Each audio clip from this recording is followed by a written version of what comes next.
Hello and welcome to the 10xMarketer podcast. In today's episode, I have Peter Rota with me. He is an elite SEO expert, and we are diving into a topic that is of utmost interest to all the agency owners, SEO specialists, D2C brand owners. That is how to do a technical SEO audit for your website. And we are covering some very important on page and technical SEO topics today. Peter has around 13 years of experience and he has worked with businesses of all sizes ranging from local business to S&P 500 clients, and he has gone massive results. For some of his clients he has gone around 400 plus jump into the SEO traffic. Peter has been very kind into sharing lot of detail on technical SEO, in starting from your title tag to meta description to canonical tags to pagination, almost everything that comes into a on page segment of the SEO. We tried to cover that into this episode. We This episode specifically should help you refine your SEO strategies, and this conversation is packed with some practical advices for almost everyone, be it a B2B business, be it a D2C business, be it a local business. So, when it comes to technical or on page SEO, there are many similarities, many elements, almost all the elements that you have to cover have to be similar, only the approach is different. So, we try to cover it for everyone. So, it's definitely going to be a value adding episode for all of you. Before we jump into the episode and listen to Peter, can I request you one thing? Before you go ahead, make sure you subscribe to the 10x Market podcast wherever you're listening from. Maybe you're listening from Apple Podcasts, maybe you're listening from Spotify, or if you're listening from our YouTube channel, make sure you subscribe before you move on to the next part of the episode so that we can keep you updated about the future episodes. Now, let's jump and hear what Peter has to Yeah, say. sure. So definitely happy to be here. My name's Peter Rota. I've been doing SEO for 13 years now. Currently, I do full time SEO for an insurance brokerage, doing technical SEO for them. And then on the side, I work with do freelance. So I currently have one local business client and then one e commerce client. And then I do a lot of more one-off type work on Upwork SEO, and then I post a few times on LinkedIn, which obviously you found me through. So happy to be here today. Great. So it's really good to have you here. And I'm sure one of the missing items in my list of episode is the technical SEO audit. And since you are the expert in that area, so let's start with the first question. What is the scope of a technical SEO? You can give a very general answer, then we can get into the specifics and discuss items one by one. But in general, what is the scope and how companies should approach it? Yeah, sure. So I think at least how I structured my audits and technical audits is essentially you want to see what the website is currently doing well, kind of making sure Google can crawl it, making sure it's not wasting resources, and you're kind of essentially diagnosing that and also looking for areas of improvement that may both help their visibility and also things that may be holding them back. And you kind of what I do is I'll lay out essentially what each issue is, how to fix it, and then towards the end I'll prioritize it more so based on what's going to have the most impact. So when the client does implement the work, they're able to get generally a faster ROI versus here's an audit and you figure it out and here's how to do it. Yeah, so that's how I structure things. Awesome. So, and you walked me through a comprehensive audit template that you have created for yourself, and I really appreciate you giving me so Yeah, much no knowledge problem. and learning. I would love to go through the items one by one so that my audience can also understand. Let's start with the title tags, Peter. What is the importance of title tag, and what is the right way to optimize that, especially when people are following a lot of AI tools and there is so much coming without typing anything? What is the right way to stay updated and stay authentic? Yeah, sure. So I think the point of a title tag is to both maximize using your keywords, but also enticing the user to get a click through. But essentially, how I've always structured it is I'm putting the most important keyword generally to the left of the title tag that gets the most impact, and then maybe I'm following it up with like something that might make it click worthy. So it's like if it's an e-commerce site, maybe you like get 10% off or free shipping, or if it's like a list post, you're maybe doing something like here are 10 ways you can improve such and such. So you're basically marriage basically putting together two things that are essentially gonna like help most. So it's like the keywords and then making it enticing. And what I do is I'll often look for see like if there's areas of improvement, can they better optimize the title tag and just general things like that. Okay, so Peter, one thing that often I'm confused with, and Mhm. I have seen many brands when I look at their websites, they're confused with, is the title tag for homepage, because they are unable to decide whether it should be the brand, whether it should be a primary keyword, what should be the title tag of a homepage of website. Yeah, so generally the way I structure the title tag of the home page is I usually will go after like the most more broad keywords that websites be targeting. So Mm-hmm, essentially like I guess I'll give an example of like our my work. So we basically sell a mixture of like employee benefits, mm-hmm. insurance broker, and I think some like financial. So basically, like the title tag ends up being like employee benefits broker, and then I think the H one's like employee benefits broker and insurance solutions or something. So essentially, putting the brand at the end, so you still do get some benefit from like that brand search. Got it, got it. Yep. And the next important element that most people are confused, including me, is how do you place the keyword in a URL of the page, and what should be that keyword? Like one page, there is thousands of keyword for that Yep. in terms of targeting. How do you choose the right keyword? Should it be a broad keyword? Should it be focused, narrow, competitive? And where to place the keyword within the URL? If you can explain that. Yeah, sure. So, I mean, generally, if you've already done it, I don't recommend changing it, but essentially, you kind of just want to, if you're targeting, like, say a page is about like best pets, I would maybe just have the URL be like um, site name slash best pets. So, usually, I try to like target like all the keywords I'm going after, but generally, it's around one theme, I guess. So, if you're not trying to add like all these crazy things, but also try to keep the URLs short, but also descriptive. So, I mean, ideally, you want like the keyword in the URL, but I wouldn't stress over too much if you can't get it in there. Okay, so in your suggestion, if there is already a URL that is crawled by the search engine and it's like an old URL, Yeah. do not change it just for the sake of having a keyword in the URL. That doesn't make sense. No, it's just it's not you're not really gonna get the benefit, and especially because Google has to like recrawl, reindex, and that's like a whole process. And then you usually have to update all your internal links and navigational links, so it's usually not worth it unless it's like there's a more specific reason you're changing it. But for Mhm. SEO benefit, I would just leave as is. Okay, so Yeah. if we have to list out the best practices for keeping a keyword in the URL, one is you don't have to change it if it is already crawled by in Yeah. search engine, and if you're already getting traffic, do not change it. If at all you have to change it, or if at all it's a new URL that you're creating, place the keyword as soon as the domain ends, so it should be as Yes. much left as possible. And then in terms of choosing the keyword, it should be a broad keyword, right?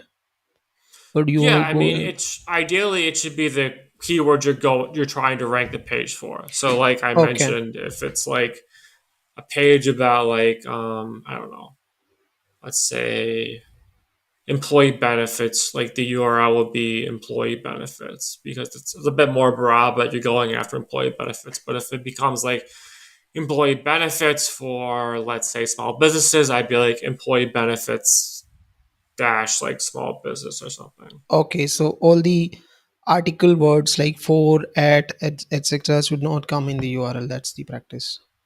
Yeah, ideally you're gonna omit like any stop words because you don't really get any benefit from those. Oh, got it, got it. So, all right.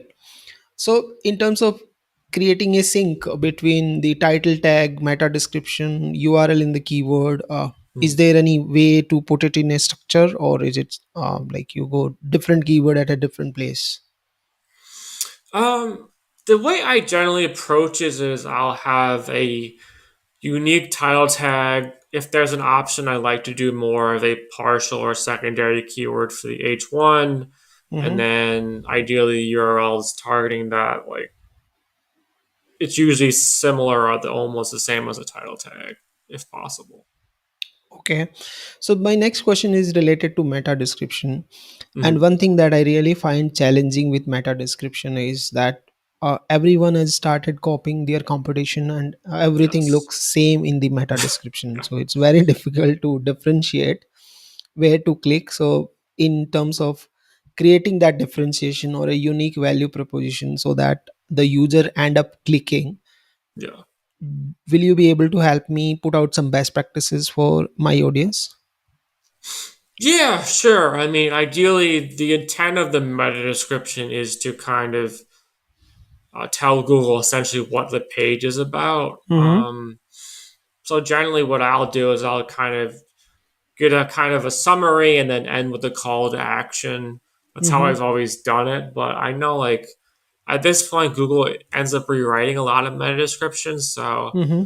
but ideally, like I might take inspiration from some of the competition, but I'm not going to copy them. But essentially, it's just like we're explaining what this page is about and then kind of enticing them to like learn more or like click here. So it's like I think it depends on the pages, but I mean I think people overcomplicate it and it's like you want a good meta description, but at the same time it's not gonna like it doesn't have a direct impact on ranking. So it's like just like almost like do it once and not overthink it.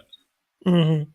And one important aspect of meta description is one, it helps user decide whether they should click on your Yes. page or not. So obviously you should keep that in mind when you're deciding it, rather than looking at the search engine and the keywords, because they are secondary. If you can get Yes. more clicks, search engine will anyway reward you. That is one. And the other important aspect of the meta description is, do not try to list your discount, everything else in the meta description, because that will not make sense to the user who is coming to you for the first time. Try to introduce your page, what is it about, what the product is about, and then if they're interested, they'll click and come on the page. That's where the discounts would be visible. I mean I think it makes if the page is gonna have that discount forever, then I'd probably list it. But like Mm-hmm. with e-commerce, it tends to change a bit. So I'd almost, I mean, Google is smart enough to probably switch it out, but I only list something if I know it's going to be there indefinitely, at least in the meta description. Yeah, so other issue that people encounter with, and you rightly mentioned that Google will edit it anyway. So, is there a way to make it back, or like reverse it, if Google has forcefully edited the meta description? Can you really change it? Like what I've seen is, you try to implement, they will Yeah. crawl it, then again they go back to some description that they have decided for you. Um, I mean, it's not something I've thought about a ton because it's not significantly going to move the needle. Obviously, Mm-hmm. you can get maybe tweak it a bit, but I'd focus more on like what is the title tag? How are we optimizing the content on the page? What are some of the headers? How many internal links do we have to the page? Like how many backlinks? So I would probably it's kind of like the 80-20 where it's like that's going to have more of an impact versus like we have the perfect meta description. So Yeah, and then if you don't have control as a brand, why bother it about so much? You don't have yeah, to spend hours just trying to yeah. overplay Google. You can't do that. I mean, a lot of sites like they have so many URLs. It's either they don't even do it or it just gets pulled from the page. So usually Google's pretty good at finding like the most appealing meta description. So I think it's like there's more things to like have a better impact to focus on. Okay. Now, the other important aspect of an on page audit and optimization is the H1 tag. Yes. Uh, are there any best practices that you want to list for what should be the right approach to an H1 tag for any brand? Yeah, sure. So generally, like I mentioned, you kind of want to include those target keywords again, but Mm-hmm. also make sure it reads well. So obviously, target keywords are important, but you don't want to like stuff it. Mm-hmm. Also, sometimes if I have the ability, I'll kind of differ. So maybe you have more of a partial or secondary keywords in there. Not all CMSs you have the option. So some is like the page title ends up being the same as the H1. So it's like Mm-hmm. ideally you want different set of keywords in there. Just to I kind of do it more so for not to avoid over optimization and more opportunity. So I'll generally try to do that's how I approach it. Okay. And Peter, I work with a lot of D2C brands right now. And one of the trend that I've seen recently is that they're trying to copy the Amazon way of putting the title tag, which is the long stuffed with lot of keywords for any product. They're trying to copy that strategy. Is there any negative impact when it comes to SEO when you copy three, four keywords for one title tag? Should there a limit be there so that don't you don't have to overstuff and over optimize your page in terms of specifically for an e-commerce brand? Yeah, I mean, I think it goes back to what I was saying is you want that initial keyword in there, but if it just kind of ends up looking spammy, it Mm-hmm. could ideally maybe hurt user experience. So there's a point where like, is this SEO'd so much that it's starting to hurt a user Mm-hmm. that they end up just leaving the page because they're like, this is like crazy. So I would focus more on having a mixture of both the SEO benefit and what's beneficial for the user when they click on that page to kind of keep going further down the page. Because you obviously want to make the page SEO, but if it's going to hurt the user experience, then it's going to hurt you at the end of the day. True. And then the other important aspect of an on-page optimization or audit is the content optimization. And this is one topic which is super confusing, and Yeah. if you read the stuff on internet you confuse even more. So there is keyword optimization, then people talk about LSI keyword, people talk about keyword intent, then they also talk about putting it in some semantic SEO process and then coming up Yeah. with an optimized content. So I think the more you read it, or all the stuff that is available on internet, you get confused even more, specifically when you're starting up as a brand or as a digital marketer, intern or refresher. It is impossible to get what is the right way of doing it. So maybe if you can help me and give a long answer and explain everything that should be there when you're optimizing on page content. It should include the keyword description, everything that you can think of, please. Yeah, sure. So, I mean, I guess I approach it in multiple ways now, but I guess before all these SEO content optimization tools existed, essentially how I did it was like I'm including the target keyword in like the first 100 words of the copy, and then I may be including it um, in a few of like the title tags and a few of the headers, and then I'm including it like maybe ideally naturally in the content, but ideally you're improving it in like the initial like first 100 words of the paragraph, and then maybe like depending on the length, like ideally 5 to 6 times, and then another time in towards the end of the content. So maybe it's like the last 100 words. Um, but I mean, ideally now, essentially, I use Surfer SEO and a lot of these tools. They're focusing more on the usage of using entities and just keeping it natural. So that's kind of how it's been now. But I mean, I tend to not hyper focus. At this point, you're almost safer maybe being a bit more under optimized and over optimized. And obviously, in the past, there was a heavy focus on like keyword density, and it's like maybe it needs to be a perfect density, but ideally you want I look at it more so I try to avoid being over optimized rather than under optimized, because we've seen many times where it's like if you're under optimized, you're not going to get penalized versus if you're over optimized, you're going to like hurt yourself more. So it's almost like I'd rather come in under optimized and improve the off page signals. So it's like maybe I'm sending more internal links or maybe I'm sending like more backlinks. But ideally, you're also maybe using ordered list, unordered list images.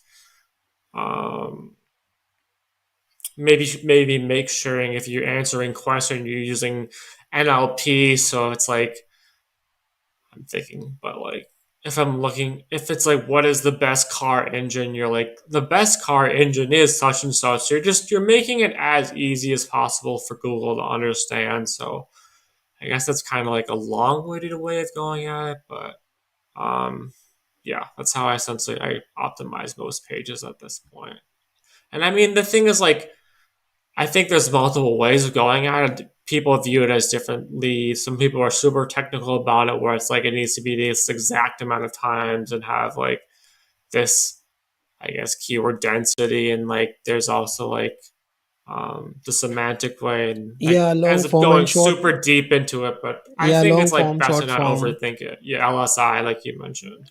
Yeah, long form, short form content. Then Yeah, people talk about putting up the internal links. That is also something which you discussed. yeah. Then where does the keyword intent fit in the entire process, starting from the title tag till content optimization?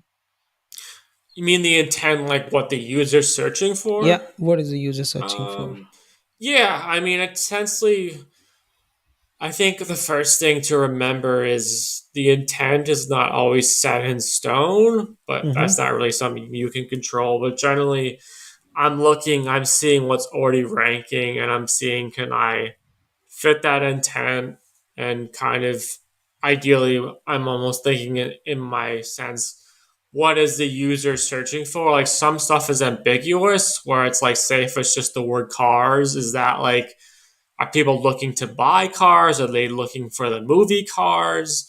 But I think at this point, most people, when they put in cars, they're probably looking for maybe some local results or like maybe some e-commerce type results. So I think it's just going to depend what makes sense to you. What are you trying to sell as a brand Mm-hmm. or as a website? And does that match what the user is searching for? So it's like, I think at this point, it's more like maybe you went after a keyword that has less searches, but that better fixes what your brand's trying to sell and the intent. Okay, Peter, the next question I have, and sorry for bringing back the e-commerce examples No, you're again and good. again. The Don't next worry question about that I have is, how do you decide how to link internally? That's one. And second, if you are an e-commerce brand, the tendency is you don't want to have the user jumping from one page to other, so you want to it. Yes. some way avoid linking another page or another product right when they can see it. So how do you approach internal linking in general, and then specifically for a D2C e-commerce product page? Yeah, so the way I approach it is generally I'm looking to see what is content they might be further interested, or any content that usually has the natural or exact keywords in there. I generally like to do that, but I mean, with e-commerce, I mean, I think it's going to depend on what kind of content you're in. With blog content, you're kind of looking to push towards other blog content, but you're also looking for opportunities to link back to maybe some of these category or single product pages. Slash, if I'm on like a blog page and I'm wanting to link back to like more of the high conversion pages. But generally, I try to go for, I don't have like a limit, but maybe at least 3 to 5 internal links as long as it looks good. And then if you're maybe on a blog page, um, towards the bottom, I'll try to link towards an external page just because I feel like that's kind of more beneficial for the SEO. But that's always how I've approached it. Also, kind of just making sure it's easy for them to read and they're not like confused because sometimes it's like I try to avoid maybe having an internal link super early in the content. Obviously, there is some benefit we've seen in patents that like ideally links higher in the content are going to have benefit, but at the same time, it's like if I'm on a product page, I probably don't want to link someone else immediately because I want them to like end up converting there. So it is like a tough mix, but a lot of it's also like we do have access to heat maps and everything like that, so you can also able to see like how far people are getting down on the page too. So it's a lot of this like what are how are people interacting with the page and making adjustments too.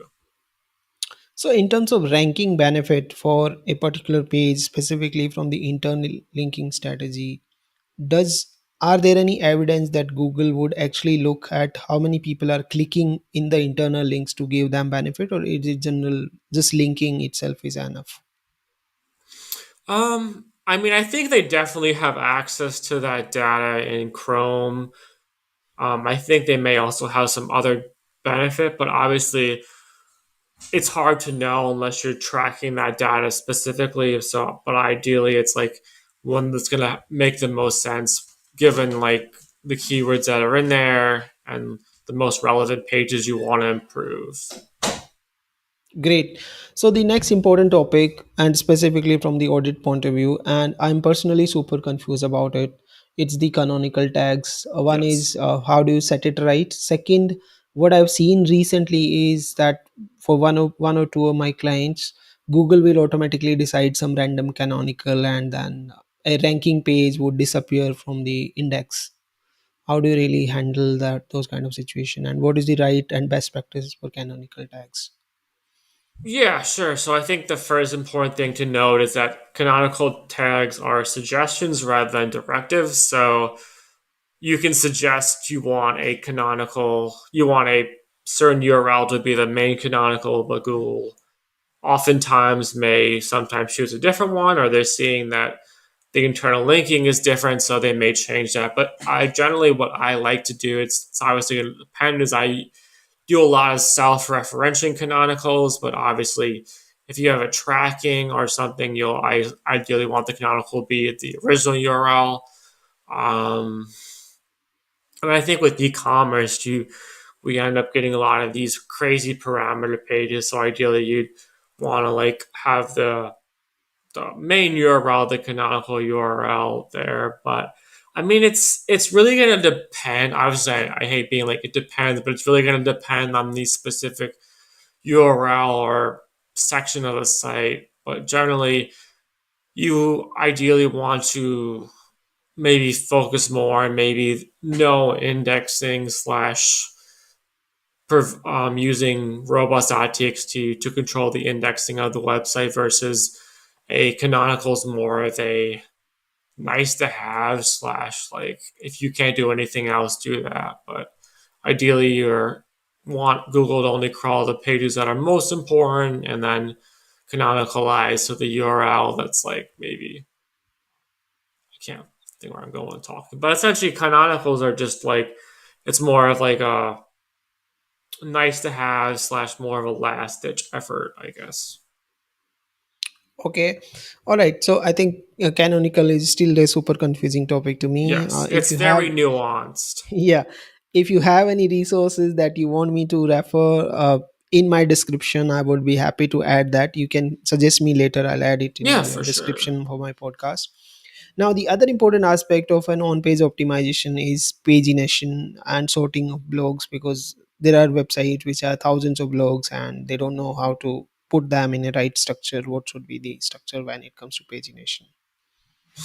Yeah, sure. So, I mean, a common error I see a lot is going back to the route canonical. Say you get after maybe the initial page, you're getting into page two and three, so that pagination. A lot of I've seen people where they'll either no index it or they'll pagination it back to the first page. So what I've always done is I'll like have the canonical self-referencing there. So if I'm on page three, I'm saying the page three is the canonical there. Okay. No, yeah. Another thing I'll see also is that maybe they they don't have a link to the last page of the series. You Mm-hmm. want to always have that available so Google can crawl up to there. Mm-hmm. Another thing I'll see is that someone's on the default page and then they go to the page one of the series, but then page one of the series is the canonical is actually page one. But the reality is page one of the series is the default, so you want the rel canonical to be the default of the series. A lot of thing I've also seen is not a big deal now. Is they I used to have like rel prev and next, and if you have those still, great, keep those. But I think at this point, Google said like you don't really need to have those at this point. So if you're starting out with a new website, I wouldn't hyper focus on those. But those are like the main issues I've seen. Also, another thing that's beneficial is to have more items within each page because it kind of cuts down on the crawl depth and you end up having less pages in the series. Another thing too is like if he goes like super deep, but yeah, I Okay, mean, I all guess right. that's good for now. I don't want to go too Yep, deep, but that'll I be a good understand. point. Let's Yeah, move on. yeah, Now, I think this is becoming kind of a one by step process, and this yeah, is good for the audience if they want to, especially for the beginners, because if they want to study it step by step, this is the best yeah. process. Now, the other important aspect and very confusing is image optimization on a page. There are guides, there are studies, white papers suggesting that do this, add a keyword, file name, add the keyword in the alt text. I mean, you know it better. What is the right process for optimizing an image without spamming? Yeah, so ideally, when you're creating the file name, you're going to include a keyword, but ideally, it's just what the image is. So if it was like the picture is like flowers and they're blue, I might put something like blue flowers. And then for the alt image, you might be a bit more descriptive. You might be like blue flowers off in the distance in like a field or something. And then ideally, the context around the image is ideally going to explain the image. Um, I mean, that's as really as deep as you go. It's not super complicated, but I mean, that's like, I don't think I'm missing anything. Yeah, it's generally the file The size name. of image, people have WebP these days. Earlier Yeah, there I was mean, PNG. yeah, WebP is ideally the most beneficial, but JPEG, PNG are good. Another thing I try to do is too, if you have the option, compress it before you add it to the website because that kind of helps further down the road. Yeah, I mean, those are the main ones I can think of right now. Awesome. Okay. So before I forget my next question, and I think that is an important question when it comes to search engine optimization. That is, one is the crawl budget, and second is the indexing related issues. So a lot of people have website where there are a lot of blogs, and half of them are not even indexed by Google, and then they keep showing that status that it is crawled but not indexed somehow. So it's always confusing for somebody to like what action they can take so that Google end up indexing all their pages. And is there a way to make this automated so that you don't have to bother it every day? I think the first thing to know is that not every page probably needs to be indexed on your site because people hyper focus that like you need to index every page. And the thing is, like, some pages aren't important. Sometimes it's like this page is too relevant to other pages. Maybe the title tag's similar, but crawl, not index, come down to a few things. Generally, like, is Google able to like even get to the page? Is the page relevant? Is the canonical? Sometimes it's a canonical issue. Um, Sometimes like it's like, does the page have enough content that Google finds it's relevant? But generally, I can link to like some other guides after the call that are definitely do a better job of explaining at it. But sometimes it's just like, is this page like as valuable that it needs to be? Because at this point, the quality of content is a lot higher on Google. Obviously, it's subjective, but I mean, there's certain tools that are like indexing that can help. They have the submit URL in Google, which will definitely help too. So I think it's like I mentioned, it's really going to depend on the specific type. Sometimes it's like maybe it's pagination pages where it's like they're not super useful, so Google doesn't find it useful. So it really just depends on what type of page it is, and then figuring out from there if it's going to be valuable for the user and the search engines to index. Awesome. And the other important aspect of an on-page optimization is obviously the schema markup, which is also very Yes. technical when it comes to optimizing the page. And people who just know the HTML often gets confused about schema markup. Is there a tool or a recommendation from you on how to approach the schema for a page? And how does that impact your overall SEO? Yeah, I mean now a lot of the like Yoast and Rank Math, a lot of them had to do it manually, but I mean I don't I think it's more of a once you've done everything else, you focus on it. But I mean, there's like a few things you could do, but ideally, if you're a local business, you'll have like a local business schema, or if it's an e-commerce, you'll have it like a category page, or it's more you're listing the price and things like that. So it's really going to depend particularly on each page and what is relevant to that specific website. But say if I'm on like an about page, you might have an about page schema and you're displaying like maybe knows about or like when business was founded and things like that. Okay, so, and the lot of people talk about EEAT or Yes. EEAT, and then how do you really build your authority when you're optimizing your on page SEO? Like, how do you show to Google that we are the expert? What are the right way to do that?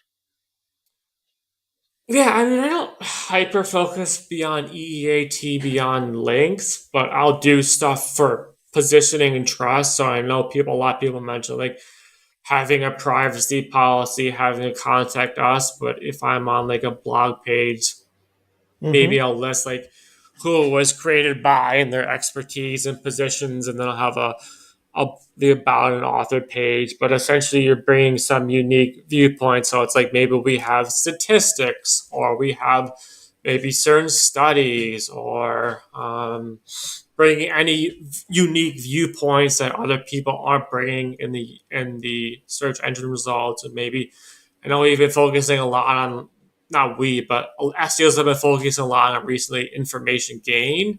So Mm-hmm. bringing something new to the table that maybe other sites aren't covering. So Mm-hmm. I maybe use ChatGPT to find things that um, other search results pages aren't covering. So I think there's a lot of those things and just having a unique viewpoint that maybe other people don't have. So I think there's been a hyper focus on like this eat isn't perfect, but like a lot of pages, if you have good links and you have content that links well, you're fine with it.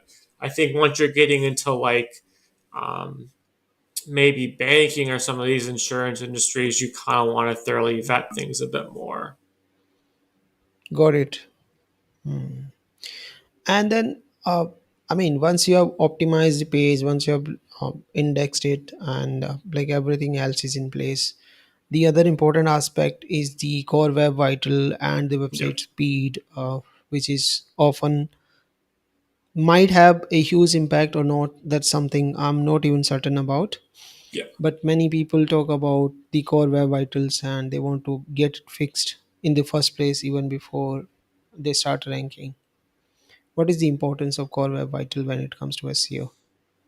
I mean, recently Google came out and said that it doesn't have a massive impact.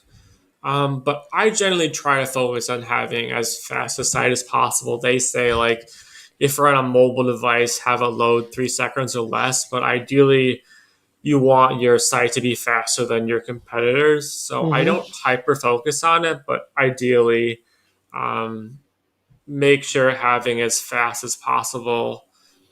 If your website is generally you have more users on mobile, I would tend to try to have it load as fast as possible because desktop usually loads faster for most people, but if they're on mobile device, if it doesn't load in a few seconds, they're basically gone in the water. But I definitely think it has a impact, but maybe not a massive as people like to say. So it's like I tend to not hyper focus on core web vitals, but tend to focus more on bulk. How fast is a website loading? Okay, so now the next question, which is more like a broader topic, is what are the some of the common issues that you've seen almost on every website that you did a technical audit? Yeah, yeah. So I think I've wrote about it on LinkedIn in the past, but I what I often see is like generally the title tag could be better optimized or it's not really enticing. They're not using keywords or maybe they're kind of being a bit spammy in some of the header tags. And their internal linking, they're reusing anchor text on multiple pages. Um, they don't have possibly breadcrumbs set up, which kind of help in crawl depth and just helps Google better crawl the website. Another one I see is sometimes they don't have HTML sitemap set up, and that kind of helps improve the crawl depth. Trying to think of other ones I've seen a lot. At least some of the e-commerce sites I work with, specifically like Shopify, the way they set up the canonicals is not correct. So, say if you're on like a single product page and they're linking to other related products, they're linking to the non-canonical URL, and they have like the on collection pages they link to like more collection page URLs rather than the individual product URL. So um yeah, it's really gonna depend, but I would probably say those and just um I often get approached by a lot of people that think they only need backlinks when I go to their on page and it's like they're not optimizing their title tags or like their H1s or a lot of the internal anchors and a lot of going back to like the audits, a lot of times it's like they're not utilizing contextual internal links, which are going to boost a site a ton more. So I think it's just every site is unique, but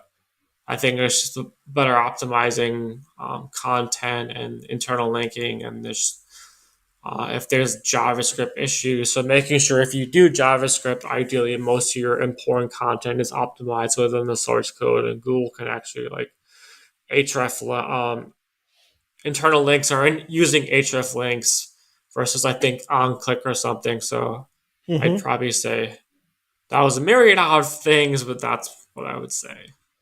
Okay. And I think one important aspect that you brought Yeah. into this answer is people are often super confused about where they should put their focus. Some people rush to do a lot of off-page SEO, get backlinks, and they think that even if I ignore everything on page, if I have good quality backlinks, I'll end up ranking. That is one That's approach partially many true. people see. Yeah. Then there is a other lot that would end up spending, let's say, 3 months optimizing only their website and not focusing on the off page SEO. Is there a way to find the optimum level of focus when it comes to off page, on page, the technical and other aspect of SEO?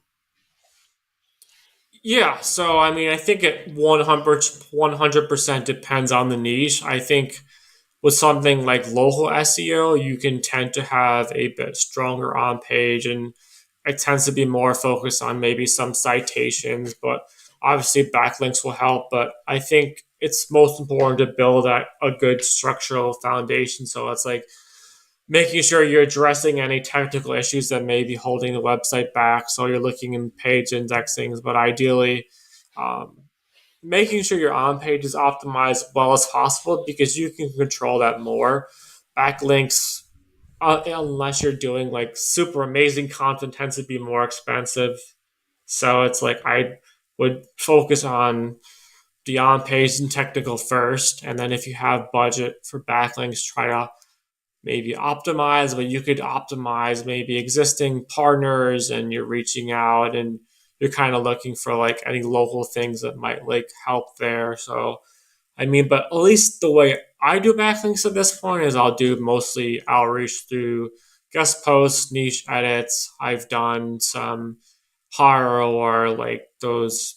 outreach, things like that, and then citations. So that's generally how I approach it at this point. Understood. Okay. And thank you so much for putting that into perspective. Now, Yeah, the no other problem. important and everyone's favorite these days is the AI tool. When Yes. you are running an SEO audit, is there any role that you can create for ChatGPT? Of course, you can ask them a lot of questions and then they can throw the garbage at you. But other than that, is there a real use case for a ChatGPT like tool or any other AI tool when it comes to technical or SEO audit of a website? I mean, honestly, I've tried some of them out, but they're not great. So at least how I approach it is I mostly will review each content template type, but then I also will use like Screaming Frog and Search Console and sometimes Sitebulb if I have those access. So I mean, I'm trying to get into more Python and maybe using that to speed up some of my workflows. But it's kind of now it's a mix of both using tools slash manually just looking through a website because Mhm. sometimes a lot of the tools don't pick up all these things, and then sometimes tools will also say like this is an issue when it's not an issue. So you kind of just need to like both use your gut and your brain. Great. Now, this is the last question, and I think we Yeah, have you're already been good. in the podcast for almost 40 minutes. Yeah, So, no worry. let's go into the wrapping up mode right now. So, when you have run the audit, Mhm. the next important thing that is you want to list prioritize your action items. Is there any way to look at like this is the most important thing which I should do first, this is the least important thing which I can even ignore and go ahead with my op pages and stuff? uh, can you put that maybe in a structured sorted manner for everyone to understand that yes, this is the right way to approach Yeah. all the action items? Yeah, so it's generally going to depend on the site. If I'm working on tend to be a bigger site, I'm going to focus more on specific actions that are going to affect maybe the most pages or content template type. Mm-hmm. If it's a smaller site, I tend to focus more on the pages that are getting the most traffic because impacts there are going to have a higher impact, but generally it starts with usually more on page changes within the title tag and the internal links.